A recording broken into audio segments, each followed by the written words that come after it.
বিনয়ের কারণে তিনি বলতেন ইন্নী আব্দুল্লাহি ওয়া রাসূলুহু, নিশ্চয় আমি আল্লাহর দাস, নিশ্চয় আমি আল্লাহর গোলাম, তারপর আমি আল্লাহর রাসূল। আল্লাহর হাবিব যখন আল্লাহর কাছে দোয়া করতেন, আল্লাহর হাবিব বলতেন আল্লাহুম্মা ইন্নী আবদুক ওয়া ইবনু আবদিক ওয়া ইবনু আমাতিক নাসিয়াতি বিয়াদিক।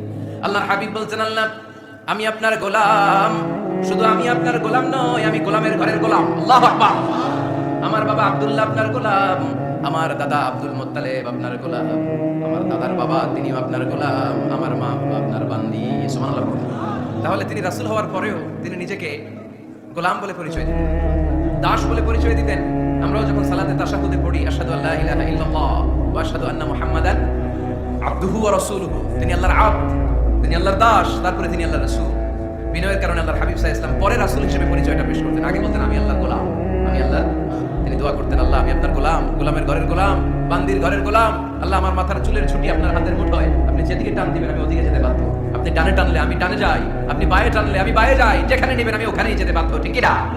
আউট অফ হাম্বলনেস, বিনয়ের কারণে। কি বিনয়ী ছিলেন বিষ্ণু ঈসা আলাইহিস সালাম, তিনি আল্লাহর রাসূল, তারপরেও তিনি পরিচয় দিতেন আল্লাহ আমি আপনার গোলাম। আওয়াজ করে পড়েন সুবহানাল্লাহ। তাহলে প্রথম যে পরিচয় কোরআন আমাদেরকে দিল সেটা হচ্ছে আমাদের প্রিয় নবী ছিলেন রাসূলুল্লাহ। আওয়াজ করে বলেন পরিচয়টা কি? এর চেয়ে বড় পরিচয় হতে পারে? হতে পারে? দ্বিতীয় পর্যায়ে কোরআন আমাদেরকে জানাচ্ছে যে তিনি শুধু রাসূলুল্লাহই নয়, তিনি শুধু আল্লাহর রাসূলই নন, তিনি হচ্ছেন শেষ রাসূল, তিনি হচ্ছেন শেষ নবী, তিনি খাতামুন নবিয়্যিন। ওনার পরে আর কোন নবী আসবে? চিল্লায় বলেন। হায়দারগঞ্জের একজন যদি ঘোষণা দেয় আমি নবী, কি করবেন? একজনকে মাইক কারে দাও, হ্যাঁ কি করবেন আপনারা? কি করবা? মাইক আইজো মাইর কাইলো মাইর, মাইরের উপরে ওষুধ নাই, ঠিক কি না? আল্লাহর হাবিব সাল্লাল্লাহু আলাইহি ওয়াসাল্লাম তিনি ছিলেন শেষ রাসূল। সাইয়েদনা আদম আলাইহিস সালাম থেকে শুরু করে ঈসা আলাইহিস সালাম পর্যন্ত এই যে নবী আসার যে চেইন, এই ধারাবাহিকতা, বিশ্ব নবীকে এই দুনিয়াতে পাঠিয়ে ওই চেইনকে আল্লাহ পরিপূর্ণ করে দিলেন। চিল্লায় পড়েন আল্লাহু আকবার। এজন্য কোরআন আমাদেরকে বলে মা কানা মুহাম্মাদুন আবা আহাদিম মির রিজালিকুম ওয়ালাকিন রাসূলুল্লাহি ওয়া খাতামান নাবিয়্যিন। মুহাম্মদ তোমাদের কোনো ছেলেদের পিতা নয়, পুরুষের পিতা নন, তিনি হলেন আল্লাহর রাসূল, তিনি হলেন শেষ নবী, তারপরে কোনো নবী হবে না। ঠিক কি না? এজন্য আল্লাহর হাবিব বলতেন লা নবিয়্যা বাদি, আমার পরে কোনো নবী নাই, ওয়ালা রাসূলা, আমার পরে কোনো রাসূল নাই।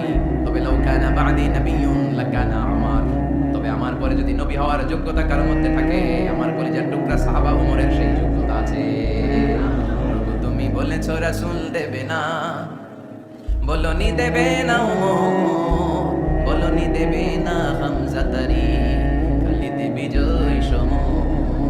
প্রভু তুমি বলেছো রাসূল দেবে না, বলনি দেবে না ওমর, বলনি দেবে না হামজা তারি, খালিদ বিজয় সমর। প্রভু তুমি বলেছো রাসূল দেবে না। ঠিক কি না? আল্লাহর হাবিব বললেন আমার পরে কোনো নবী নাই, আমার পরে কোনো রাসূল নাই, তবে আমার পরে যদি নবী হওয়ার যোগ্যতা কারো থাকে, ওমরের সেই যোগ্যতা আছে। সুবহানাল্লাহ। আল্লাহর হাবিব সাল্লাল্লাহু আলাইহি ওয়াসাল্লামের জামানায় এক লোক নবুয়তি দাবি করেছিল, ওর নাম ছিল মুসাইলামা। নাম কি ছিল? নাম শুনছেন না আপনারা? এসে নবুয়তির দাবি করে বলে ইয়া মুহাম্মদ আন-নবুওয়াতু নিসফুন লাকা ওয়া নিসফুন লি, নবুয়ত তোমার অর্ধেক আমার অর্ধেক, আমার অর্ধেকটা আমারে বুঝায় দাও। নাউজুবিল্লাহ পড়বেন না? আল্লাহর হাবিব বলেন কি নাম তোর? এই বেয়াদবটা বলল আমার নাম মুসাইলামা। আল্লাহর হাবিব বলেন আজ থেকে তুই শুধু মুসাইলামা নয়, আজ থেকে তুই মুসাইলামাতুল কাযযাব, মিথ্যাবাদী গন্ড মুসাইলামা। ঠিক কি না? এই বেয়াদবটা বিশ্বনবীকে কপি করত, আমার নবী যেমন যেমন করতেন ও তেমন তেমন করত। আল্লাহর হাবিব সাল্লাল্লাহু আলাইহি ওয়াসাল্লাম মদিনার নবজাতক শিশুদের মাথায় হাত বুলিয়ে দিলে বাচ্চাদের মাথার চুল বড় হয়ে যেত। এই বেয়াদবটাও কপি করে অনুকরণ করে তার এলাকায় নবজাতক বাচ্চাদের মাথায় হাত বুলিয়ে দিত, কিন্তু চুল বড় হওয়া তো দূরের কথা, যেই বাচ্চার মাথার তালুর মধ্যে এই বেয়াদবের হাত লাগছে ওই বাচ্চাগুলোর মাথা আজীবন ছিল টাক মাথা, কোনো চুলই গজায় নাই।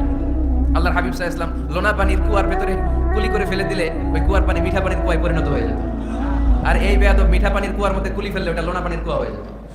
আল্লাহর হাবিব সাল্লাল্লাহু আলাইহি ওয়াসাল্লাম দোয়া পড়ে গাছের মধ্যে ফু দিলে গাছের ফলনে বাম্পার ফলন হতো, আর এই বেয়াদব কোন গাছের মধ্যে ধরলে মুহূর্তের মধ্যে ওই গাছ মরে যেত।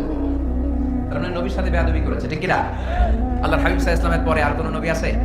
মির্জা গোলাম আহমদ কাদিয়ানী নাম শুনছেন? শুনেন নাই? কে কে হাত তোলেন তো। সবাই শুনছেন? এই বেয়াদবটাও কাদিয়ান এলাকার লোক, সেও নবুয়তির দাবি করেছিল, কিন্তু তার পরিণাম ভালো হয় নাই। ঠিক কি না? নবীরা পবিত্র, নবীরা যেই জায়গাটাতে মারা যায় ওই জায়গাটাও পবিত্র, কিন্তু এই বেয়াদবটা মারা গেছে টয়লেটের ভিতরে, টয়লেটের টাঙ্কি ভেঙে পায়খানার গোডাউনের ভিতরে পড়ছে, পায়খানা খাইতে খাইতে ব্যর্থ হয়ে গেছে, এত মেথর এনে শিকল দিয়ে বেঁধে টেনে হিচড়ে একে উপরে উঠানো লাগছে। এগুলো প্রমাণ করে আল্লাহর হাবিব সাল্লাল্লাহু আলাইহি ওয়াসাল্লামের পরে কেউ যদি নবুয়তির দাবি করে তার পরিণাম ভালো হয় না। চিল্লায় বলেন ঠিক কি না?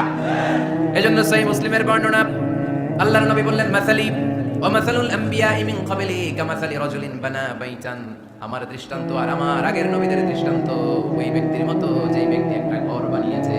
কি বানিয়েছে? খেয়াল করে শুনবেন, আল্লাহর হাবিব বললেন আমার দৃষ্টান্ত আর আগের সব নবীদের দৃষ্টান্ত হচ্ছে ওই ব্যক্তির মতো যে ব্যক্তি একটা ঘর বানিয়েছে, যে ঘরটা অনেক সুন্দর করে সে ডিজাইন করেছে।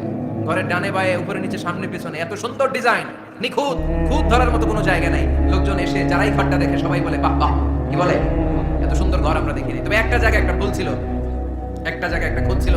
ঘরের একটা ওয়ালে ইটের গাঁথুনির জায়গাটাতে এক জায়গায় একটা ইটা কম ছিল। কি কম ছিল? ইটা কম ছিল। সবাই বলে তোমার ঘরটা অনেক সুন্দর, এক জায়গায় একটু সমস্যা, দেয়ালের গাঁথুনিতে একটা ইটা নাই। বিশ্বনবী সাল্লাল্লাহু আলাইহি সাল্লাম বলেন ফাআনাল লাবিনা ওয়া আনা খাতামুন নাবিয়িন, আমি হচ্ছি সেই ইটা, আমাকে যখন আল্লাহ তাআলা ওই জায়গায় গ্যাপ পূরণের জন্য রেখে দিল, গোটা বিশ্বটা উজালা হয়ে গেল, নবুয়তের মালাটা পরিপূর্ণ হয়ে গেল। ফাআনাল লাবিনা ওয়া আনা খাতামুন নাবিয়িন, আমি হলাম সেই ইটা, আমাকে যখন আল্লাহ তাআলা দুনিয়ায় পাঠালেন গোটা দুনিয়াটারে আলোকিত করে দিল কে?